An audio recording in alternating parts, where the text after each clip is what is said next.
안녕하십니까. 저는 올랜도 비전교회를 섬기고 있는 김광재입니다. 지금으로부터 약 2년 전 2011년 8월 5일 오전 11시경 저는 에콰도르의 미국 대사관으로부터 한 통의 전화를 받았습니다. 제 큰아들 자슈아가 에콰도르 선교 중에 아마존강에서 급류에 휩쓸려 실종되었다는 전화였습니다. 이 한 통의 전화가 저의 삶을 완전히 바꿔놨습니다. 저는 이 소식을 듣자마자 담임 목사님과 제 둘째 아들 조셉과 함께 그날 오후 바로 에콰도르로 떠났습니다. 한시라도 빨리 가서 내 아들을 찾기 위해서였습니다.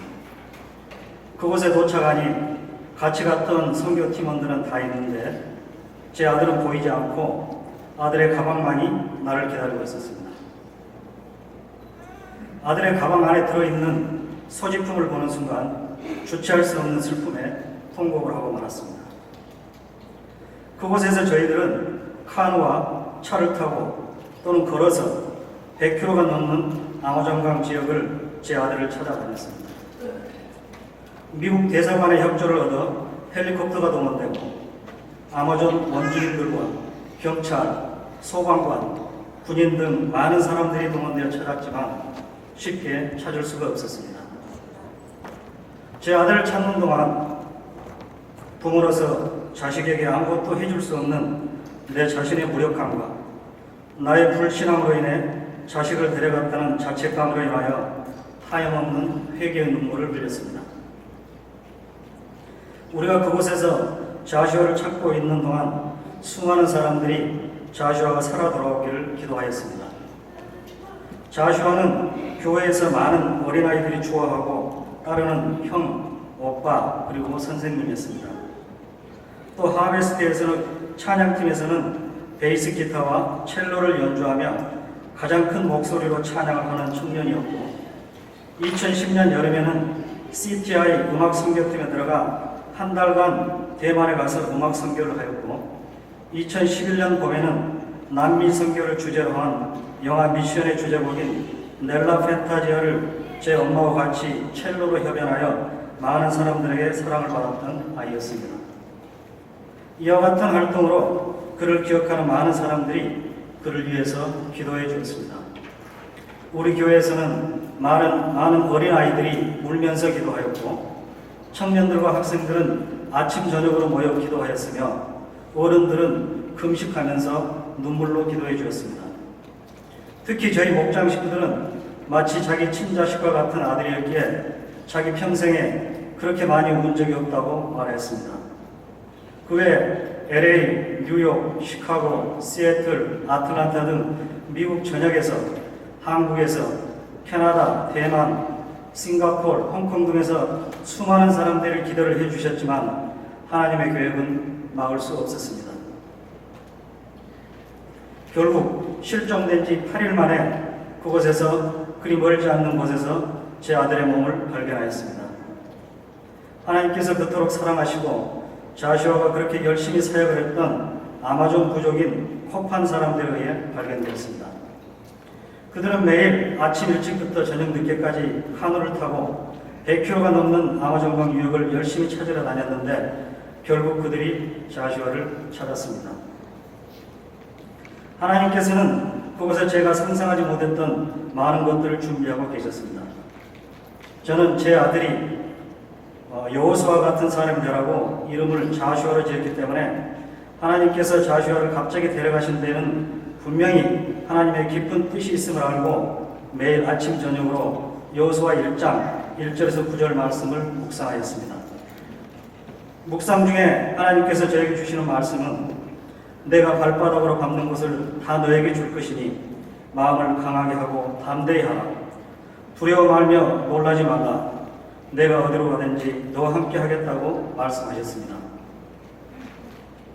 하나님께서는 그곳에서 아마존 원주민들과 경찰, 소방관, 군인 등 많은 사람들을 만나게 하셨으며 100km가 넘는 아마존강 지역을 직접 보고 돌아다니게 하셨습니다. 제 아들을 찾는 동안 하나밖에 없는 독생자 외아들을 우리를 위해 이 땅에 보내시고 희생시키신 아버지의 마음을 저에게 알게 하셨으며 아버지께서는 이곳의 영혼들을 내가 우리 아들을 사랑한 것보다 더 사랑하신다는 것을 깨닫게 해주셨습니다. 이러한 것들을 보여주시고 깨닫게 해주시기 위해 제 아들을 더디게 찾게 해주신 하나님의 계획에 감사했습니다.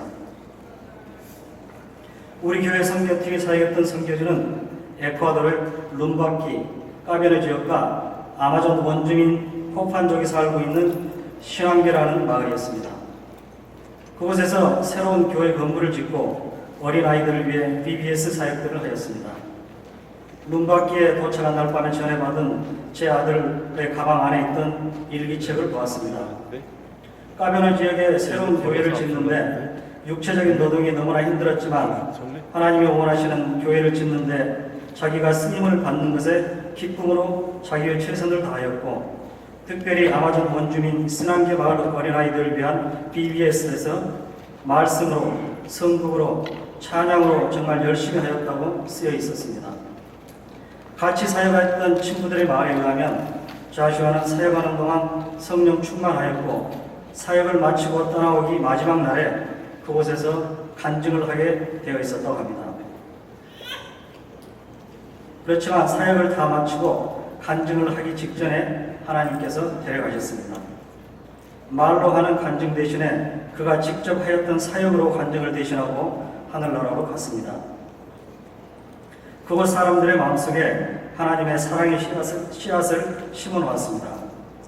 그 지역 사람들은 과거의 외부 사람들로부터 많은 침략과 약탈을 받아서 외부인들을 항상 경계하고 마음을 잘 오픈하지 않는다고 합니다. 그런데 그때는 특별히 그 지역 사람들이 자기 집을 오픈하고 우리 선교팀에게 식사를 대접했다고 합니다. 나중에 한 사실이지만 그동안에 그곳에서 선교를 하시던 선교사님이 결혼으로 그곳을 떠나서 그때가 우리 교회에서 하는 마지막 선교였다고 합니다.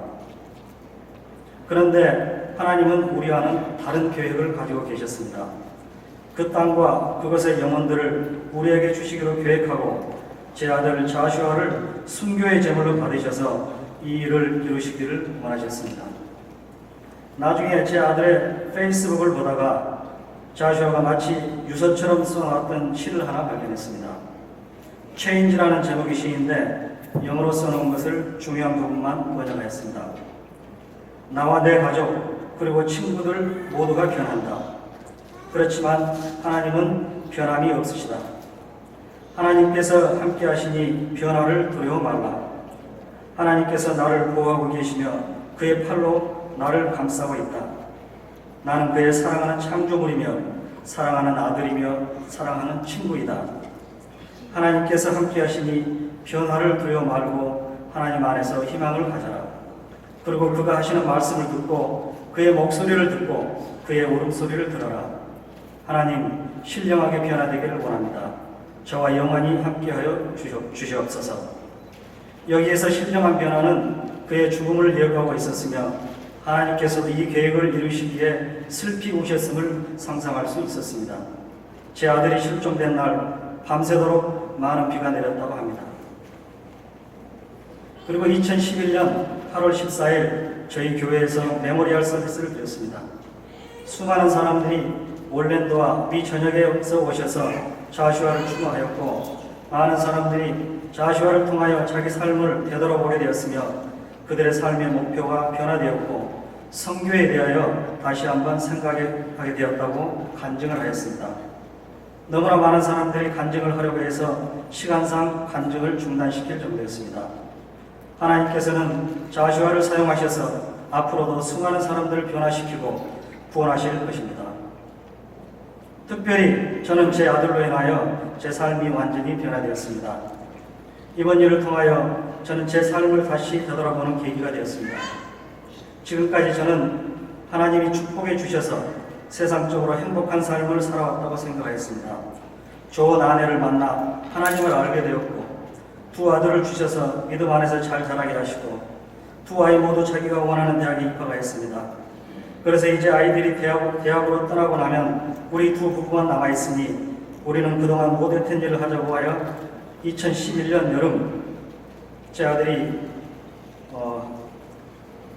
선교 가기 전에 처음으로 휴가를 내어 유럽 여행을 다녀왔고, 제 아내는 룩셈부르크에 있는 대학에서 음악 공부를 하고 있는 도중에 제 아들의 사고 소식을 전해드렸습니다.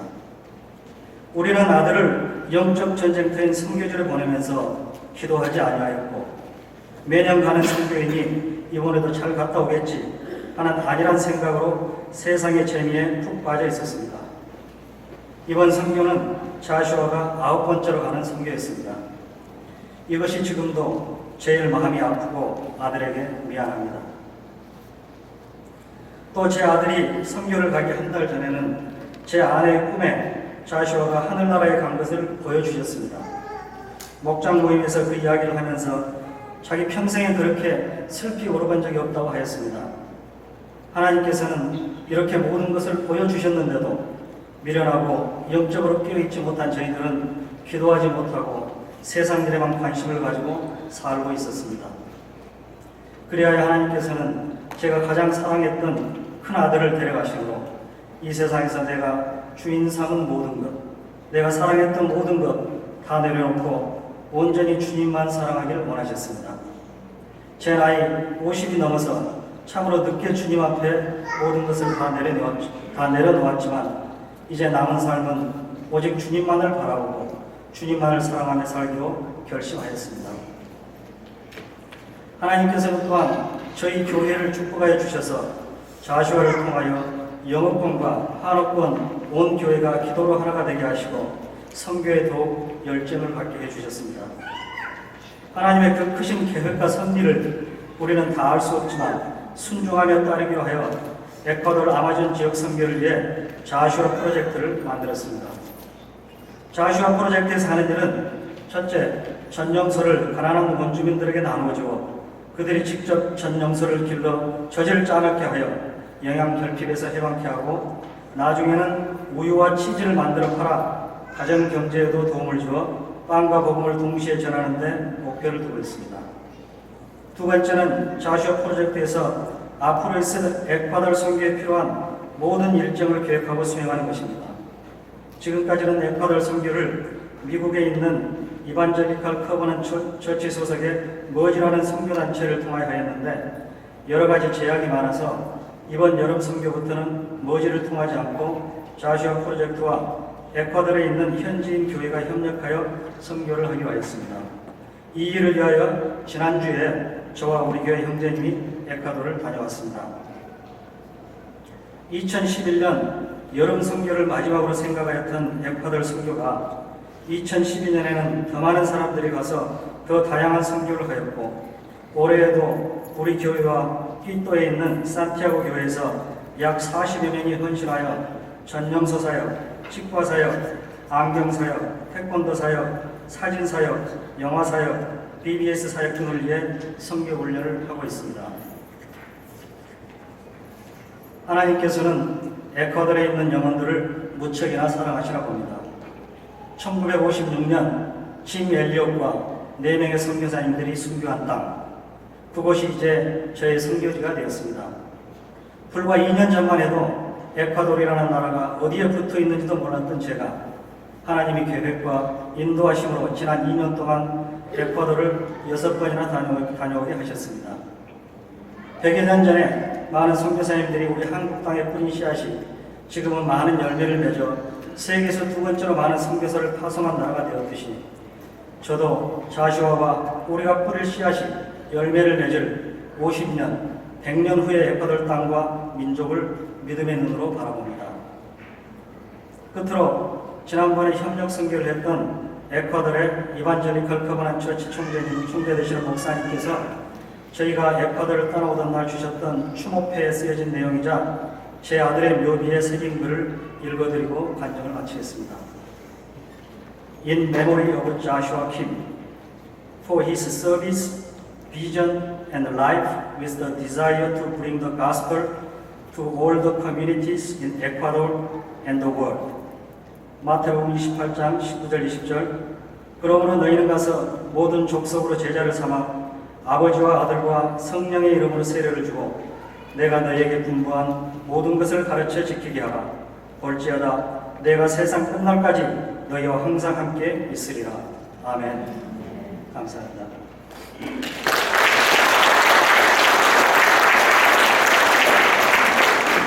잠깐 제가 그동안 2년 동안 에콰도르에서 선교를 했던 슬라이드를 잠깐 보여드리겠습니다.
교회 새로운 교회를 짓는 사회가 아니고요.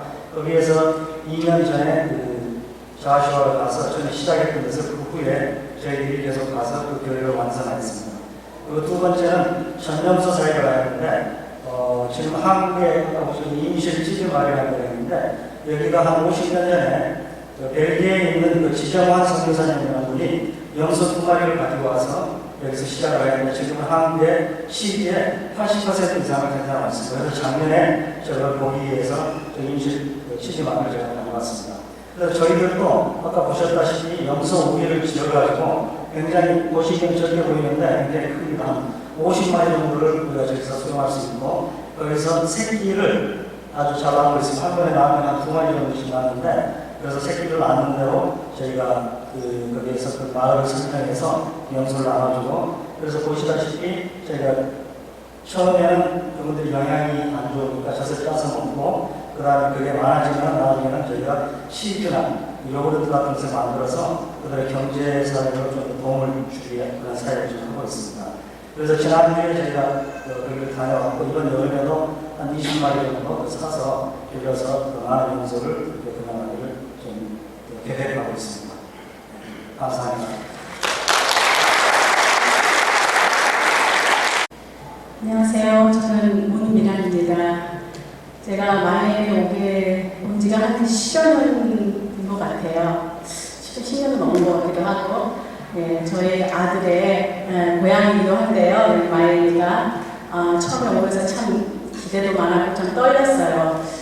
제가 한 7개월 전에 성대 폴립으로 인해서 수술을 해서 제가 찬양하는 거를 포기했었거든요.